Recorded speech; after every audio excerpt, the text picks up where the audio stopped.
নমস্কাৰ ছাত্ৰ-ছাত্ৰীসকল বিকে এডুকেশ্যন ইউটিউব চেনেলৰ সকলোকে স্বাগতম জনাইছো মই ভূপতি আৰু আজি আমি শিকিব ওলাইছো 6.2 ৰ 1 নম্বৰ অংকটো সেটো আকিছো প্ৰথমতে আৰু এনেকৈ আছে এটো ডি ই সমান্তৰাল BC আৰু A BC এইখিনি মান দিয়া আছে 1.5 cm তাৰ পিছত এইখিনি দিয়া আছে 3 cm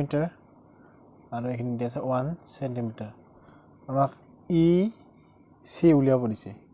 এইখিনি মান আমাক উলিয়াব দিছে EC ৰ মান আমি উপপাদ্যমতে কি পালো নাম্বাৰ 1 টো সমাধান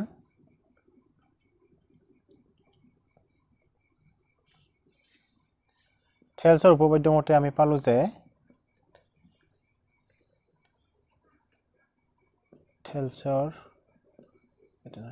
থেলছৰ উপপাদ্যমতে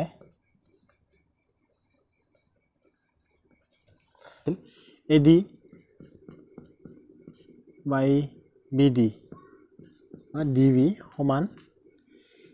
AE অনুপাত EC এইখিনি আছিল থেলছৰ উপপাদ্য হেমতে আমি মানকেইটা বহুৱাই যাম এতিয়া তেছ AD এই AD ৰ মান কিমান দিয়া আছে 1.5 গতিকে আমি এইখিনি বহাম 1.5 আৰু DB ৰ মান কিমান দিয়া আছে ইয়াতে দিয়া আছে 3 তো এইখিনি হ'ব 3 ইনটু ইয়াতে সোয়া A ৰ মান কিমান দিয়া আছে 1 cm গতিকে এইখিনি হ'ব 1 আৰু EC আমাক উলিয়াব দিছে গতিকে EC ৰাখিলো এটো EC এতিয়া আমি বজ্ৰ পূৰণ কৰি দিও EC টো ইপিনে আহিলে হ'ব 1.5 ৰ লগত পূৰণ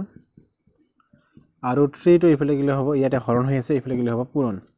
1 পূৰণ 3 এতিয়া আমি 1.5 টো পূৰণ হৈ আছে এইপিনে লৈ যাম এইপিনে থাকিল EC is equal to 1.5 টো ইয়াতে হৈ আছে পূৰণ এইপিনে আহিলে হ'ব হৰণ এতে 1 into 3 মানে কি থাকিলে 3 থাকিলে দিয়া EC is equal to ইয়াতে এক দশমিক আছে ই এক দশমিক ঘৰটো আমি যদি আমি সোঁফালে লৈ যাও তেতিয়ালে ওপৰৰ সংখ্যাটো কি হ'ব এটা শূন্য আহিব অৰ্থাৎ 10 ৰে আমি পূৰণ কৰি দিম তো এইটো আমি পইণ্টটো এপিনে লৈ গৈছো সেই গতি ইয়াতে কি আহিব এটা শূন্য ইয়াতে আহি যাব অৰ্থাৎ আমি লব আৰু হৰ দুয়োটাতে আমি 10 ৰে পূৰণ দিছো এনেকা হৈ আছে মানে এইটো কন্ডিশনটো ইয়াকো 10 ৰে পূৰণ দিছো আমি ইয়াকো হৰকো 10 ৰে পূৰণ দিছো আৰু লবকো আমি 10 ৰে পূৰণ দিছো পূৰণ দিয়াৰ লগে লগে কি হল এইটো 1.5 আছিল পইণ্টটো গুছি গল 10 ৰে পূৰণ কৰাৰ লগে লগে 15 হল আৰু এইটো কিমান হ'ব 30 পূৰণ কৰিলে তো এইটো হৈ গল এতিয়া 15 ৰে 30 ডিভাইড কৰিলে যাবে 2 গতিকে EC ইকুৱেল টু কিমান হৈছে EC ইকুৱেল টু 2 সেন্টিমিটাৰ এইখিনি হ'ব 1 নম্বৰৰ উত্তৰ 2 নম্বৰৰ চিত্ৰটো দিয়া আছে এনেকৈ কৰে সমান্তৰাল D E A B C BD ৰ মান দিয়া আছে 7.2 সেন্টিমিটাৰ আৰু এখিনি দিয়া আছে AE দিয়া আছে 1.8 সেন্টিমিটাৰ তাৰ পিছত EC দিয়া আছে 5.4 সেন্টিমিটাৰ এইটো চিত্ৰ আমাক উলিয়াব দিছে AD ৰ মানটো উলিয়াব দিছে গতিকে থেলছৰ উপপাদ্য মতে আমি কি পাম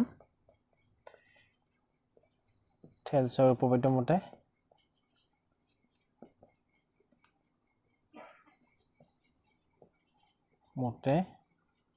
পাও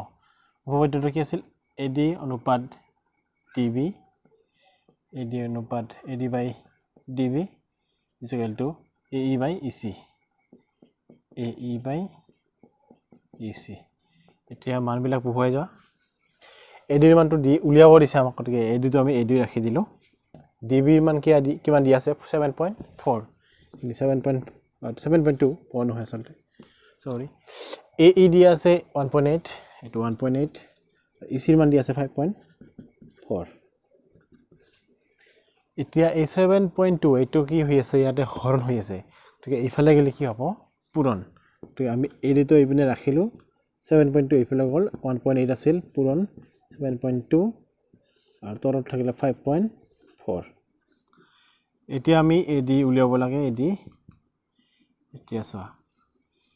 1.8 আছে এর ইপিনে আছে 7.2 তো আছে 5.4 লবটোত মানে এইটো পূৰণ ফলত 2 ঘৰ দশমিক আছে ইয়াতে 1 ঘৰ ইয়াতে 1 ঘৰ অৰ্থাৎ 2 ঘৰ দশমিক থকাৰ কাৰণে আমি কি হেৰি পূৰণ দিম 100 ৰে দুটা শূন্য থকা মানে 100 আৰু তো সেইভাবে আমি হৰতো 100 ৰে পূৰণ দি দিলো এতিয়া চোৱা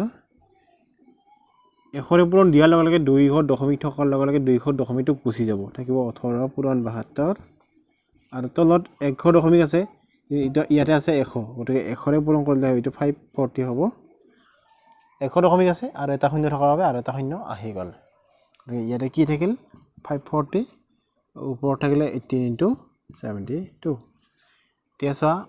এই 18 ৰে 54 কি বাজে 3 ধৰম 54 শূন্যটো আছে 30 থাকিলে এতিয়া আমি 6 ৰে ডিভাইড কৰিম 6 5 6 6 5 গুণ 30 আৰু 6 12 72 হল এতিয়া 5 ৰে 12 হৰণ কৰা 12 যদি হৰণ কৰি দিলে আৰু কিমান হ'ব 12 5 ৰে হৰণ কৰিলে 5 দুগুণ 10 দশমিক 20 হল 5 4 গুণ 20 গতিকে 12/5 মানে কিমান হ'ব 2.4 সেন্টিমিটার গতিকে এডিৰ মান আমি পাই গলো এডি = 2.4 সেন্টিমিটাৰ এখিনি হ'ব आंसर ছাত্ৰছাত্ৰীসকল যদি ভিডিওটো ভাল লাগিছে এটা লাইক কৰিবা আৰু চেনেলটো যদি এতিয়ালৈকে সাবস্ক্ৰাইব কৰা নাই প্লিজ সাবস্ক্ৰাইব কৰি দিবা আৰু কাষতে থকা বেল আইকনটো দবাই দিবলৈ নাপাহৰিবা ধন্যবাদ